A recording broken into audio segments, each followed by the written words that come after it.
जय हिंद दोस्तों। इस समय मैं आप लोग को रिलेशन एंड फंक्शन चैप्टर पढ़ा रहा हूँ और उस चैप्टर में मैंने आपका टॉपिक स्टार्ट किया था कार्टेशियन प्रोडक्ट एंड उसी टॉपिक को मैं कैरी ऑन कर रहा हूँ धीरे धीरे। कार्टेशियन प्रोडक्ट में मैंने आपको लास्ट टाइम पे बताया था कि अगर हमारे पास दो सेट दिए हों और उनके बारे में पूछा जाए कि उनके कार्टेशियन प्रोडक्ट में नंबर ऑफ एलिमेंट कितने होंगे, उसका मैंने आपको फार्मूला बताया था और एक मैंने आपको प्रॉब्लम भी प्रैक्टिस कराई थी। आज मैं आपको उसी फार्मूले पे और भी प्रॉब्लम प्रैक्टिस कराऊंगा, जिससे कि अगर आपको लास्ट टाइम पे कोई भी डाउट रह गया हो तो आपको वो डाउट आज आपका आज क्लियर हो जाएगा।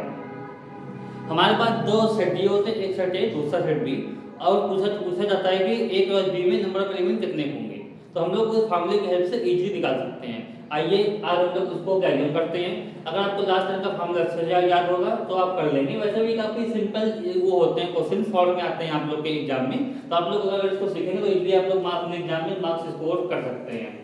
यहाँ पे हमारे पास दिया हुआ है कि सेट ए है उसके पास 3 एलिमेंट है और सेट बी है उसके पास 4 एलिमेंट है और पूछा गया है कि ए क्रॉस बी में नंबर ऑफ एलिमेंट क्या होंगे।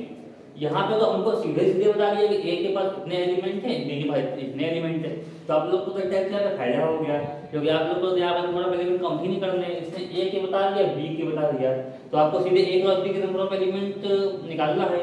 तो मैं जिस टाइप से लिख रहा हूँ आपको एग्जाम में कुछ जाकर लिख कर दिखाना है एग्जाम में, तो तभी वो आपको पूरे मार्क्स देगा, नहीं तो अदरवाइज वो आपके मार्क्स काट देगा। मैथ्स ऐसा सब्जेक्ट होता है कि उसमें केवल वहाँ पे अब हायर क्लासेस में केवल आंसर मैच कराने से ही आपको पूरे मार्क्स नहीं मिल जाएंगे।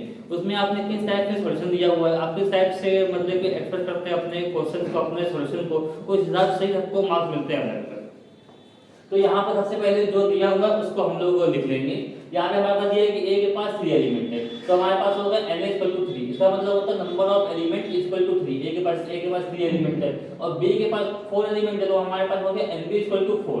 और हमसे पूछा गया है कि number of element in A cross B means n of A cross B हमसे इसने पूछा है, जो कि मैंने आपको लास्ट वीडियो में ऊपर फार्मूला बताया था n of A cross B equal to n of A into n of B. Means जो ए क्रॉस बी के एलिमेंट होते हैं उनमें कितने एलिमेंट होंगे, जो नंबर ऑफ एलिमेंट ए के हैं नंबर ऑफ एलिमेंट बी के, उसको आपस में हम लोग मल्टीप्लाई कर देंगे तो हमारे पास ए क्रॉस बी के एलिमेंट आ जाएंगे। तो हमारे पास जो नंबर ऑफ एलिमेंट है वो है 3 और हमारे पास number of element inside 3, number of element inside B 4 है।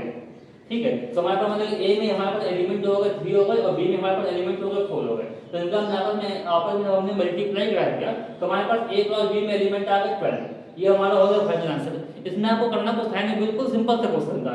इसमें हमको Na दिया हुआ था, Nb दिया हुआ था और Na क्रॉस b हमसे पूछा हुआ था। Na क्रॉस b का फार्मूला तो आपको पता है अच्छे से। Na क्रॉस b में Na और Nb का वैल्यू पुट कर दीजिए, फिर सॉल्व कर दीजिए, आपके पास Na क्रॉस b आ गया। आई होप आप लोग इसमें समझ रहे होंगे, क्योंकि इसमें समझने जैसा कुछ था नहीं, बहुत ही सिंपल क्वेश्चन है, बड़ा ही इजी क्वेश्चन था। इसको कोई अगर बिलो एवरेज स्टूडेंट भी है वो भी इसको आसानी से समझ जाएगा, इसको नॉर्मल अगर मल्टीप्लाई करना आता है तो। ये हमारे पास दूसरा क्वेश्चन है, इसमें हमको सेट ए दिया हुआ है और सेट बी दिया हुआ है, number of element A cross B पूछा हुआ है। अगर आप इन दोनों क्वेश्चन को अगर आप ऑब्जर्व वर्क करेंगे तो क्वेश्चन में तो पूछा तो सेम चीज है, लेकिन इसमें एक ऑप्शन करने वाली बात ये कि इसने तो एलिमेंट डायरेक्ट काउंट करके बता दिए कि ए में 3 है बी में 4 है, लेकिन इस क्वेश्चन में इसने काउंट करके नहीं बताए हैं। इसने हमको एक एलिमेंट लिख दिए, बी के एलिमेंट लिख दिए। इस क्वेश्चन में इनका मतलब ये है कि आप लोग एलिमेंट भी काउंट करिए ए के बी के और उसके बाद आप लोग number of element in A cross B आप लोग निकालिए। तो आइए देखते हैं कैसे करते हैं। मैंने आपको सेट थ्योरी के नंबर ऑफ एलिमेंट काउंट करना तो सिखा दिया कि कैसे काउंट करते हैं। तो सबसे पहले हमने सेट ए जो हमको गिवन था वो हमने लिख लिया, सेट बी गिवन था वो हमने लिख लिया। अब एक एलिमेंट हम लोग काउंट करते हैं, ये 1 2 3 4, तो नंबर ऑफ एलिमेंट 4 हो गए। उसी तरह से जब हम लोग बी का एलिमेंट काउंट करेंगे तो बी के जो नंबर ऑफ एलिमेंट हो गए हमारे पास 6 हो गए। अब हमको Na पता हो, Na हमको मालूम हो गया, Nb हमको मालूम हो गया, हमको Na क्रॉस b निकालना है। तो ये तो बिल्कुल सेम क्वेश्चन बन गया, बिल्कुल इसके जैसे। अब आप लोग इसके स्टेप के बाद देखिए, इस क्वेश्चन में और इस क्वेश्चन में कोई डिफरेंस तो है नहीं, बिल्कुल सेम है। तो आप लोग Na क्रॉस b का जो भी फार्मूला है वो फार्मूले में आप Na और Nb की वैल्यू पुट करिए और इनका मल्टीप्लाई करने पर हमारे पास आ जाएगा n of a cross b equal to 24। ये हमारा हो गया फाइनल आंसर। ये क्वेश्चन बहुत ही बेसिक क्वेश्चन है, बहुत ही सिंपल क्वेश्चन है। मैंने आपको ये क्वेश्चन इसलिए भी करा दिए, इससे कि अगर लास्ट टाइम पे किसी कोई क्वेश्चन ना समझ में आए हो तो वो दोबारा प्रैक्टिस करने में क्वेश्चन को काफी अच्छे से समझ लेगा, क्योंकि मैथ्स ऐसा सब्जेक्ट होता है उसमें प्रैक्टिस ज्यादा इंपॉर्टेंट होती है कंपेरिजन टू कुछ नया सीखना, कुछ नया पढ़ना। मैथ में आप जितनी अच्छी प्रैक्टिस करेंगे एग्जाम में मिस्टेक होने के चांस उतने ही कम होगी। आई होप आप लोग को ये हमारा वीडियो समझ में आया होगा, करंट काफी पसंद आया होगा।